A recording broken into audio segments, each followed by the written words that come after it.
sa DILG Regional Office. Ang bali-balita namin doon, magaling daw ang barangay ng Baguio. Kaya naman po hindi tayo mahihirapan sa assessment at hindi po kayo mahihirapan sa pag-assess. Okay po? So, bilisan na po natin, we will go over every indicator at ano po yung corresponding points po niya. And then, you can follow me through your technical notes. Meron po kayong kopya po sa keyboard. So, ano po ba ang hinihingi ng BDC Functionality Assessment? May 5 major components po yan. So, una ay structure. 10 points po yan. Tinitingnan po ang institutional organization ng Barangay Development Council.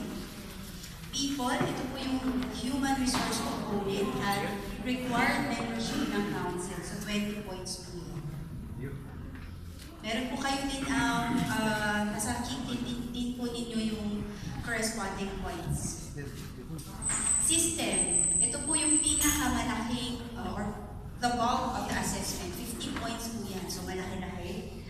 Ito po yung mga mekanismo, mga proseso sa pag-implement po ng mandato ng Barangay Development Council. And then, people's participation in local government, malaki din po ito, 20 points. Ito po yung participation, representation, at involvement po ng civil society in every BDCs sa pag-implement ng barangay projects and activities. And then we have a bonus point of 5. Ito po yung innovation and good practices. Gaano ka-creative ang BDC ng inyong barangay sa pag-implement ng mga proseso at mechanisms ng BDC. So, unahin na natin ang itsura ng assessment form. Ito po ay i-reproduce namin once po na mag-iikot po tayo. Pero ito po ang unang makikita nyo sa assessment form. So, Annex 1 po yan ng Memorandum 2009-112. So, region, of course, CAR, city, Baguio City, barangay, yung name ng barangay. Sino po ang mag-accomplish nito? Yung mag-a-assess. Tayo po, assessor. Kung mag-a-assess po kayo dun sa ibang district. Pero kung kayo po ay a-assess, hindi nyo po ito, hindi nyo po i-accomplish yung para sa barangay. And then ang instruction, put a check. So check mark on the box that corresponds to the given question. Structure, 10 points. Ano bang makikita? Ano bang first indicator? The BDC is organized or reconstituted. Ito po, dapat po executive order. Pag may nakita po tayong sangguniang resolution o kayo po mismo sa barangay nyo, sangguniang resolution po, hindi po namin accept yun. Executive order po ang hinihingi po para po sa barangays ng Baguio. Kasi may nirelease po ang DILG Baguio na dapat executive order for the BDC organization and reconstitution. Pag yes po yan, we have 5 points. 0 point pag wala. Pag wala, hindi na po tayo mag-proceed. Wala po tayong i-assess kung walang na-organize or na-reconstitute. Next, the BDC is organized or constituted within 100 days upon assumption. So, dapat not later than October 9, 2018. Again, sa executive order po yan nalalaman. Pag within 100 days upon assumption to office of the PP, created siya not later than October 9. However, ang assumption po ay nag-assume siya into office on 12 noon of June 30, 2018. You get 2 points for that. Pag, after 100 days, 1 point lang po yun. BDC Executive Committee is constituted with complete membership. Ito po yung 2 points created with 3 members, 1 point created with incomplete membership, and 0 point for not created. Secretariat, execom po yun, execom, yung harap. BDC Executive Committee, so we have 3 members on that. The next is Secretariat, Executive Order po ito, habol po namin po sa inyo. Marami na rin po nakasabit ng EO for the creation of Execom and the BDC Secretariat. 1 point for created with members other than the barangay secretary. 0.5 points pag si secretary lang, ang designated sole secretariat. 0 point for not created. So BDC secretarial, sectoral or functional committees organized, again, executive order po ang hahanapin po namin dito. Pag may nakita po tayong sangguniang resolution, hindi po natin i-accept yun. Pero, bonus point to kasi hindi po siya mandatory. 3 points po yan, but at least 1 sectoral or functional committees created. At least 1. Meron pong tanong sa structure. Before, yes sir. Yung executive order, kung sakali ang nakatag sa administrative, di ba para sa executive? Administrative order. Executive order. Like for the BDC, kailan po ba na-create yung BDC nyo, sir? Upon 100 days, within 100 days upon assumption, or after Kasi yung mga nakatag. sir, lapit na lang po tayo dito sa right. Para po malikot na dito na. Executive order dito sa election. After election, executive order 2018 passes na. Kasi mga nakatag, AO, administrative, nito na lang huli ang executive order na lumabas.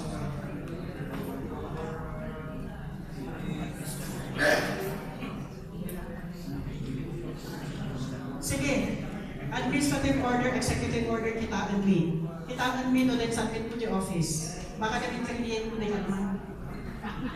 Diba? The reason why yung ating katanggapan ni sangguniang resolution, because tinaitan niya yung is executive order. Wala na administrative order. Titignan namin, i-check namin doon sa, kami i-checklist tayo kung sino nagsasubmit. Para naman bigyan natin ng credit yung mga nag-create noon, di ba? Mga kapag natatang lang yung mga nag-create, edi nakaala ka man yung full point, samantalang yung mga nag-create noon, wala. Let's give credit to those who complied prior to Daytoy. So i-check namin ang isip order. So conditional po yun. So conditional po ba po yung points na yun? Titignan pa po natin. But for the EXECOM, Executive Committee and BDC Secretariat, Executive Order po yung nirelease natin. Meron pa pong katanungan sa first component? Yes, sir. Sa mic na lang po para po marinig po ng lahat.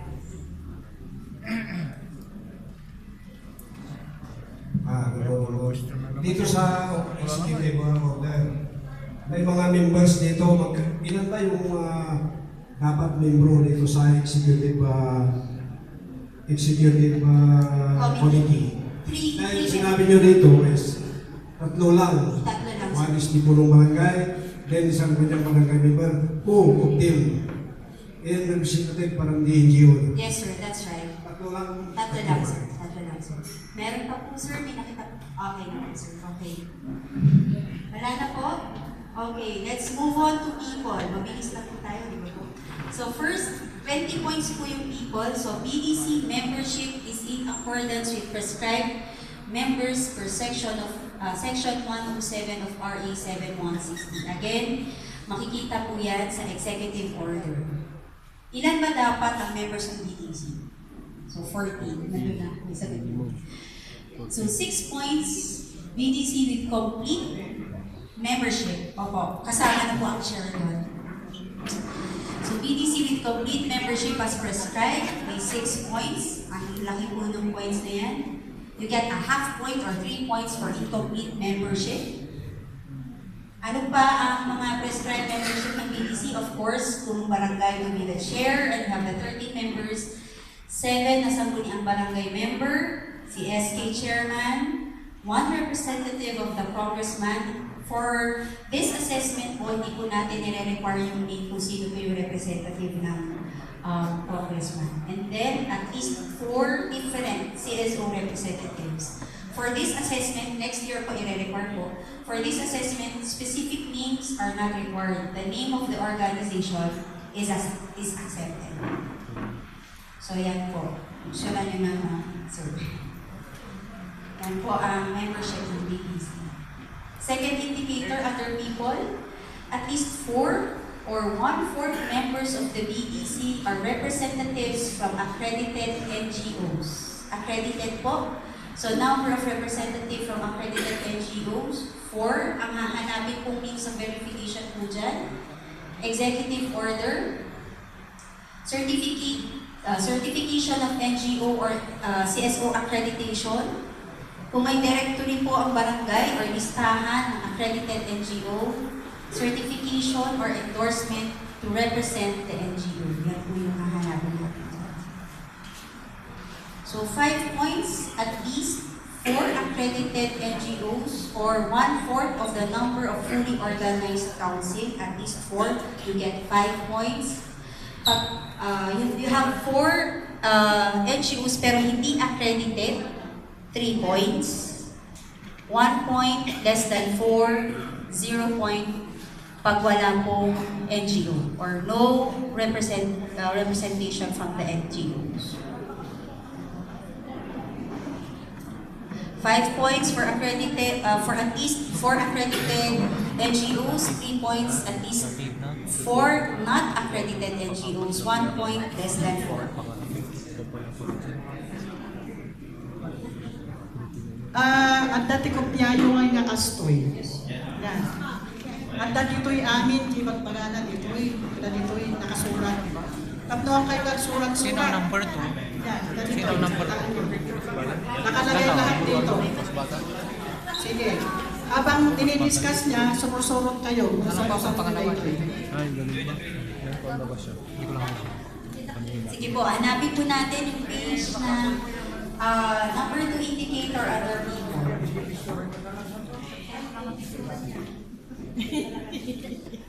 Page 6 or 5. Kasi di kinondens namin yan sa kinondens namin.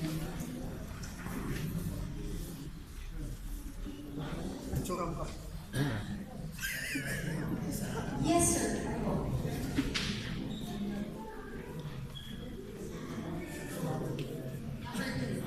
Just give a does this mean to say then that all these documents that are going to be presented are duly received by DILG? Yung talagang na-receive sa DILG? Not necessarily po. Not necessarily. Now, what is the, because we can do yung iba, pwede gawin namin ngayon, yung wala. Actually, ito po membership ng NGOs na kapal po yan sa executive order organizing or reconstituting your meetings. Yes, ma'am. But what I need to say is that yung executive order na yun, duly received by DILG. Yes, kasi you're supposed to submit it, di ba? Wow. You were supposed to submit the executive orders and administrative orders na ginawa nyo noong umupo kayo noong June 2018. Ay, July 2018. June 20. Diba, dati yung nagbigan niya yung may sa bukol. Karamihan nyo na ito isang ito ni DILG. Kung hindi ni-receive ni DILG yan, dapat hindi sa pabigyan ng points. Why? Makaka-question na namin yung therapy na iniiwasan natin. Kasi ma'am kami, at di tama ni dating assessment na dato niya, at di nakalagay yung forms that pertaining to the secretariat, creation of the secretariat, and the executive committee. Story. Di ba kanina, nagpagat ni Miss Tia, na ang dati impahabol ni executive order ni Dayo Maporma. Kasama yung certification, kasama yung, ano yung example pa na nakalagay doon, impagating aramidan nyo na ito'y. Kasi hindi natin inilagay yung previous na nagidad kami na executive order. So we are allowing you to do the executive order for the executive and secretariat. Oo, inaalaw namin yun. Nagawin ninyo, ngayon isubmit yung kumamot lang ka after ito yung team leader to. Okay lang yun. Pero yung executive order organizing yung BDC should have been submitted kinyani 100 days after the Okay? Okay tayo, klaro? Executive order na kaitan-admit, aramidan nyo di Jai, nakasama doon sa papakita nyo pag nag-assess. Lahat ng barangays ginalaw natin yun. Okay?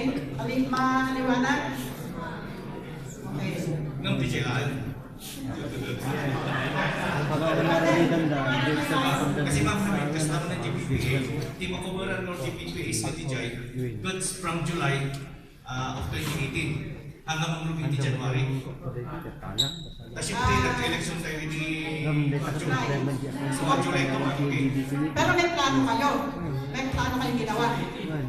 Kasi ma'am, hindi plano gamitin ng budget. Hindi nag-gamit ng budget, kundi pas administration. Yes, we know that. Awan ba din turnover namin niya yung? So, atin plano ng DJI. Ha? Yung 2018 na AIP nyo, wala? Meron. Ha? One day?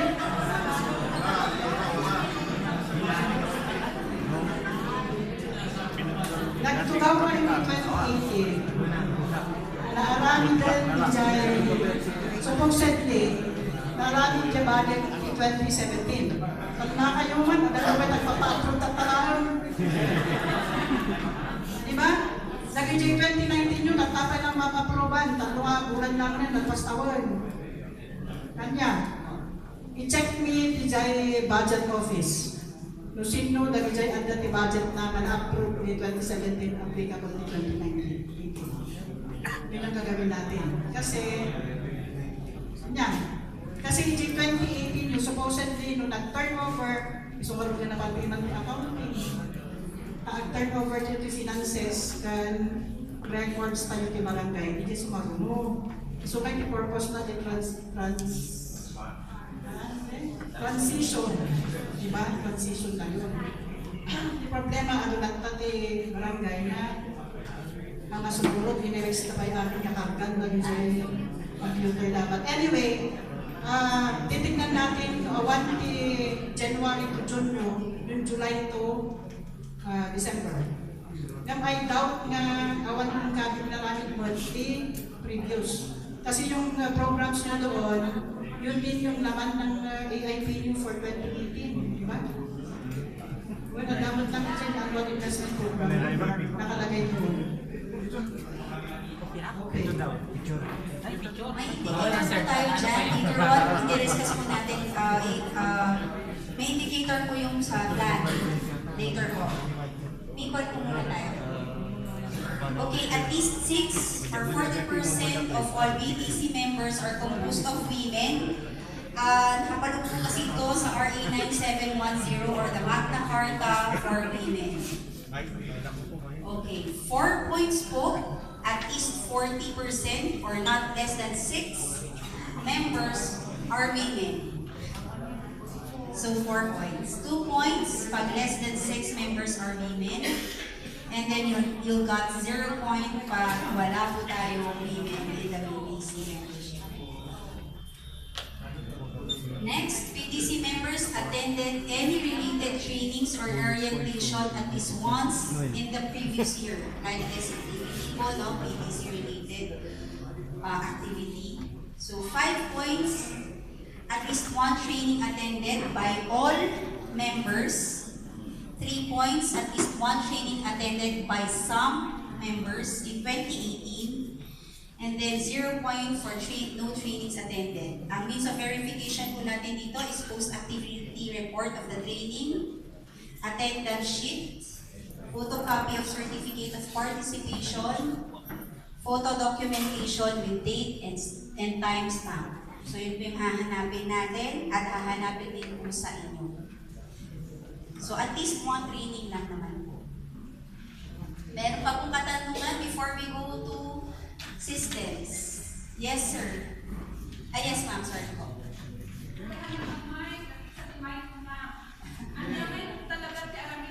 How we could help those barangays na asking wala silang ano talaga. Awan ginanunang da. It would be unfair. Say for example, ni Kapitan Balasang at Papiman, she is, mamagsapot ni man, nung anya may marami na nakaslaki barangay na isunod di mag-suffer hindi ginanunan na piloting barangay how can we help them? Kastoy, the reason why we are conducting this, di ba? Yun yung isang rason. At benchmark data tayo, kitaan tayo dahil nga maka-cope up. Nga maka-cope up. Ada ti sumbergan ti capacity development. Di ba sabi natin kanina, we're getting benchmark data for the city of Baguio for many policies to come. And secondly, siguro mo kasi nagtulong kayo kung DJ lang po na i-require. Nga po na nga ramidan nyo ako dagito yung committees, i-reorganize you and then submit. I think kasi instruction meeting July of 2018. Meron. Kahit yung executive order lang, awad ka, dapat agda. Maski yung executive order lang, para hindi naman sino yung lalabas. Kasi yung executive order, makita mo giant membership. Makita mo giant yung creation, di ba? Yung creation, issuance ng executive order, at the points na nag-giant. Creation, ano ba makita mo doon? Doon sa executive order. The membership, the creation, at the discord na kaagad giant. Nung inaramit mo sa executive order, haan ka makaslito. Ganon yun. And secondly, nasabi ko kanina, yung ginagawa natin ngayon is benchmark data. Tapos makita tayo the level of functionality the BDCs of Baguio City. And then, lalabas dyan yung sabi ko, we're going to present yung result to the mayor. Para makita niya, ano bang problema? Ano yung problema tayo? What assistance can the city government provide the barangay? Di ba meron tayong barangay empowerment program? Hindi yun?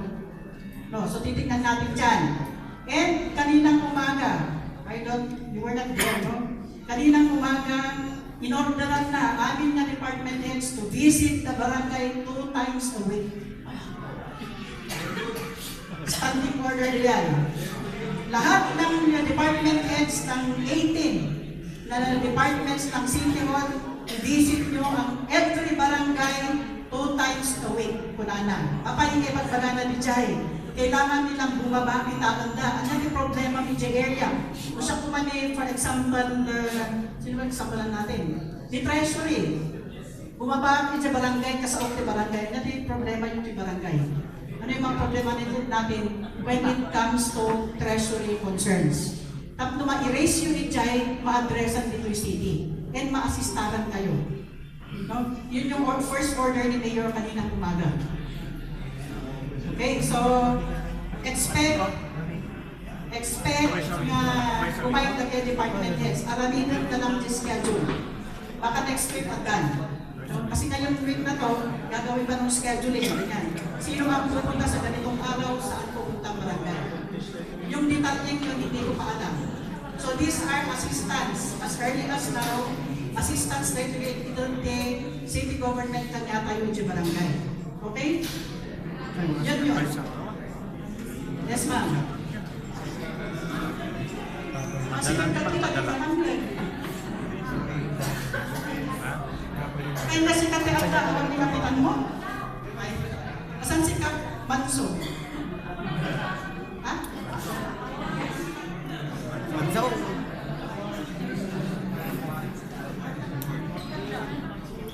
Kap Manso. Ma'am, for clarification, will the department head visits include the Saturdays and Sundays? Big just done. Wala akong sagot dyan. Hindi kita masagot kasi walang sinabi si Mayor na detalye. Basta but you should remember that the city government operates with a 5-day workday, di ba? So, hantuan mo nung ibagana nga pa kayo sa Sabado. Siguro urayan tayo ni order na yun ng lugar. But I doubt yun na ibagana nga Barangay Department heads na kayo sa Sabado. Apat siguro. Yan. But let me make it clear na nagingay kayo. Let me make it clear na nakasigurado kung nandiyan yung part order. Urayan tayo lang yun. Basta sigurado is department heads, not yung 18 na department sa city government, bumabother di barangay. At nung-i-assist na tayo. Okay? Ma'am, doon sa last BDC meeting kasi nabanggit yata na may mga barangays at they call up. Walang sumasagot pag Saturdays. Are we required to really report? No. Para alam din namin kung Hindi ganito. kasi kung walang nagre-report, syempre walang sasagot ng telephone. Hindi, ang concern lang naman ni Mayor is, di ba naman itanong tayo? We have tunnels in the barangay. Eh saan nag-i-stay yung tunnel? Siyempre yung sa barangay hall. Ang sinasabi lang naman is, since ang dapat itanong, mabalimbangan ikabit mo di barangay, at kung nakalukat na tayo di barangay hall. Yun yata ang lugar ni Mayor. Ano po?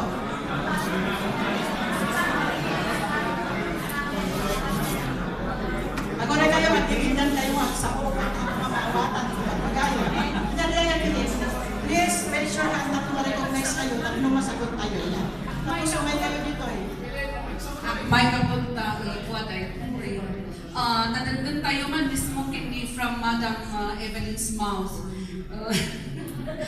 We are all aware that we are 24/7. They round the clock. However, tao naman po kami.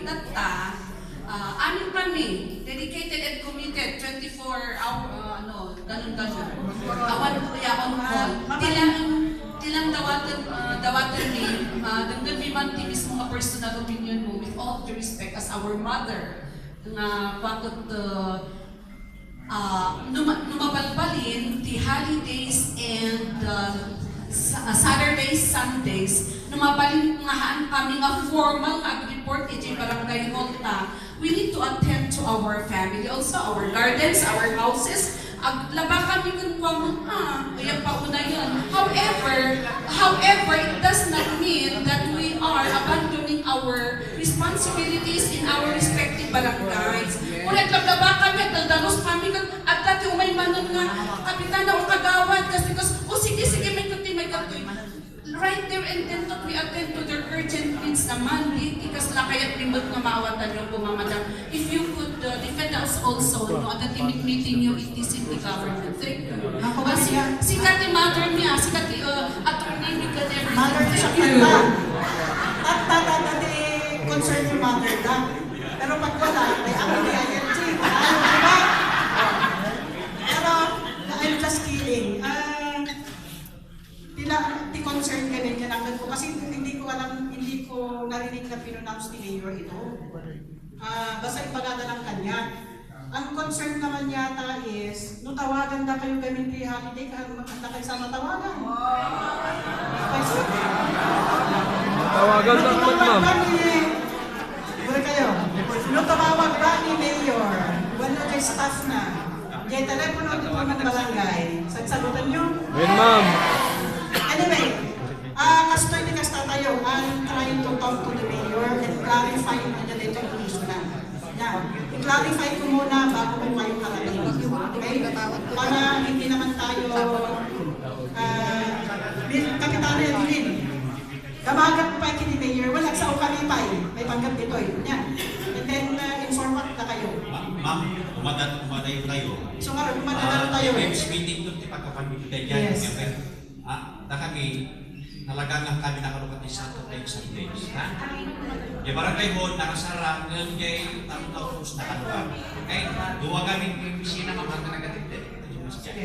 Basta, kunanan at kwan. Kunanan at kumadayo tayo dito sa balikod natin na. Anyway, ituloy tayo na ito. I-close tayo pa yung design na. Other Concerns. Tsaka na lang. Tapusin mo na natin ito. Tapusin mo ba ito? Tapusin mo na natin.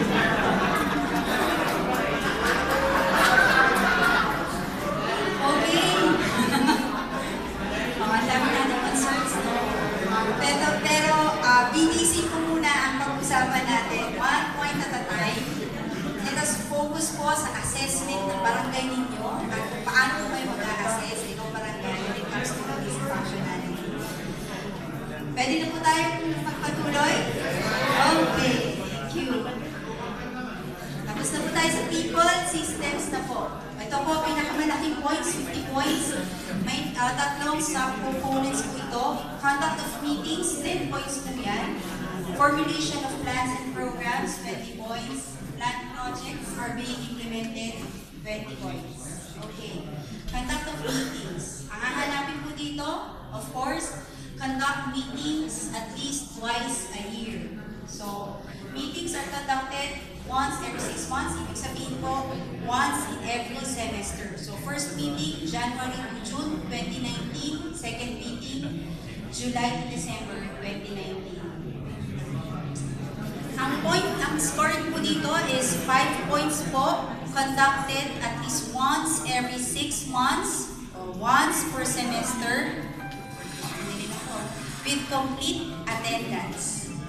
4 points po, conducted at least once every 6 months or once per semester with incomplete attendance. So, ang difference lang po ng 5 points at 4 points, parehas po na once in every semester, pero yung 5 points with complete attendance, incomplete po yung isa. And then 3 points conducted at least twice a year, hindi necessary in every semester, basta not necessarily every 6 months. 2 points conducted at least once a year, 0 points for no meetings conducted. Next, BDC Executive Committee conducts meetings. Ito po, medyo alam ko may magkakaroon ng issue to kasi kaka-issue pa lang po natin ng addendum dito. So for CY 2019 assessment, BDC executive meetings that were conducted alongside with other meetings, so not necessarily EXECO meeting per se, such as BPI meetings among others, will be accepted, provided that BDC-related matters are discussed and the representative of CSO as a member of the EXECO is present during the meeting. Question po, dito po sa indicator na to. Yes, sir. With regards to the meeting,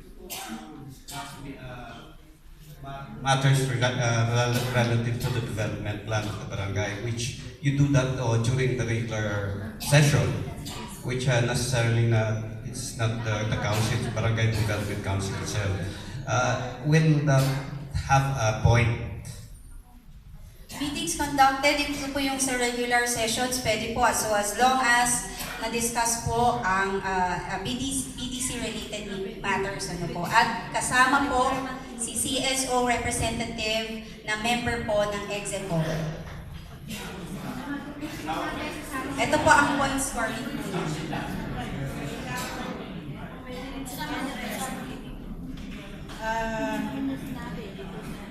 Siguro ko na ito yung nalagalan. Kasi ito yung regular session nyo awat ng CSO. Baka mabalin nga nung nalpas ko man yung meeting yun, ikuha yung kayo nga kada dyan.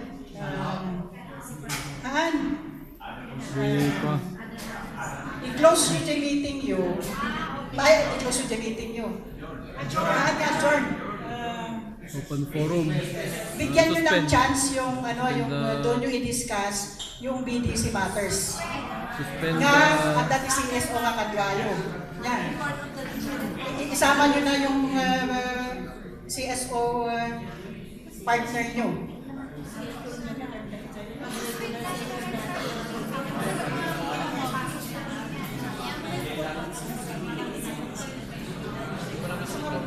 So ngayon kaya natin itinatama yung ginagawa natin. We're trying to do what is right and what is required. Ano ba? Kasi so nga ikukuha tayo na ito niya. Kailangan pala ang CSO doon sa doon sa BDC. Okay, so taraminan tayo, the regular session nyo, basta kayo kakasabti council nga, maybe i-determine dyan. Yan muna natin, i-park muna natin ang regular session, pakinggan natin yung mga speaker natin. Kasi kayo. Suspend the rules. Yeah. We suspend the rules so that we will discuss yung BDC concerns. Ganun lang naman sa barangay. Diba? tatlo makapasok din CSO representative tayo. Okay tayo doon? Kasi lang na lang. Ha? Okay na.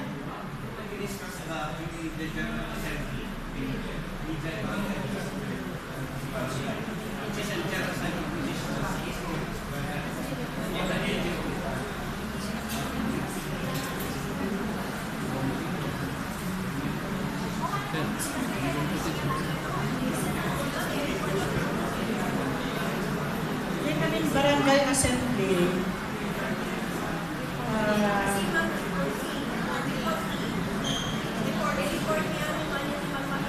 okay naman yung barangay assembly. The thing is, you will not be able to decide doon. Diba? Because ang approving niyan is the council. Yung council pa rin doon. Yung pagdidiscussan sa assembly, i-discuss doon sa council for approval, for adoption. So I think yung best dyan is kung unahin yung council, yun, yung suspension of the rules. Okay? Klaro po yun, Barangay Assembly, siya consider. Hindi siya consider. Point scoring po for this indicator, conducted at least once every quarter, 5 points po yan. Conducted 4 meetings at any time of the year, 4 points.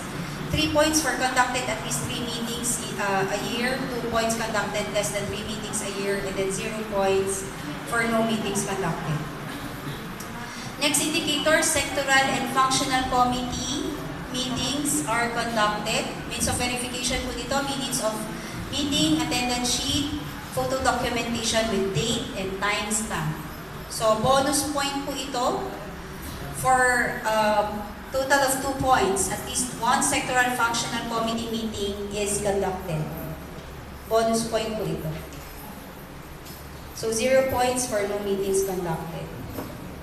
Next subcomponent po for systems. Formulation of plans and programs, 20 points.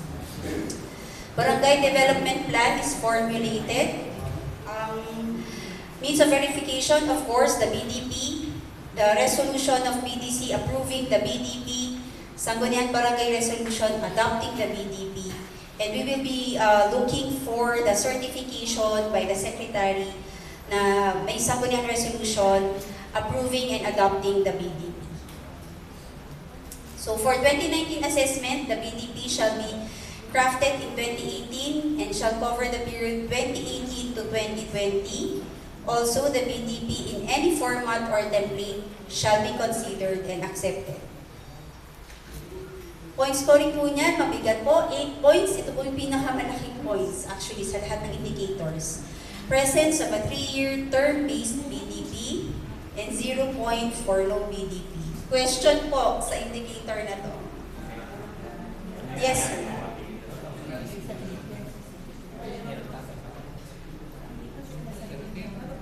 Pwede mo bang itanong kasi yung ginawa namin barangay development plan, 5-year development plan. Kaya nagtataka ako nung dinownload ko yung mga requirements. Bakit ngayon may 3 years na? Ang sinabi po namin kasi 2019 up to 2023. Yung katatapos ng seminar nung last year, November, naalala nyo? 2019 to 2023. Ang minimum requirement po kasi is 2018 to 2020. Ang question po ni Cap, kung accepted daw po yung 2019 to 2020. Kasi na-submit na po kasi yun eh. 5 years development plan ang ginawa namin.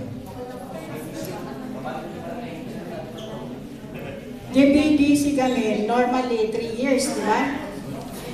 Term plan ko nada. Basta di dyan 2018, na-cover dyan 20, ano iba lang, 2017? 2017 to 20...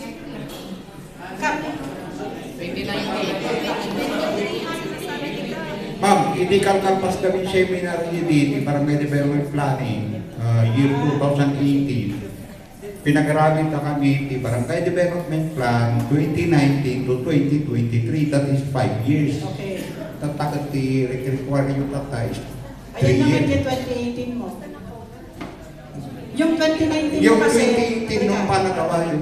yung 2019 gamin, han tayo nga i-assess pa yung 2019 to 2023. I-assess tayo kung saan nag-fall yung 2018. 2017. 2017 to Yes. 2020, okay lang. Yes, ma'am. Basta adda di plano. Adda di 2018 ni Jai. Bueno.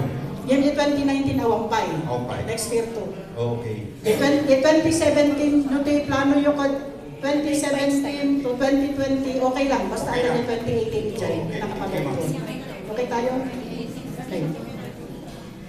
May pahabol lang po dito na prerequisite, no? Ang hahanapin po ng assessor dito is the list coming from the City Planning and Development Office. Meron po silang listahan doon ng mga barangays with PDP. We will just verify upon assessment. Verify lang po ng team sa inyo kung nagtutugma po ang listahan ng CPDO. So, kung may discrepancy po doon, ang listahan po ng CPDO ay re-reconcile po namin. Kunyari, ang Barangay A ay meron silang kopya ng Barangay Development Plan, stamp received po ng CPDO, pero sa listahan ng CPDO wala siya. I-reconcile po namin yung data. Yes, sir.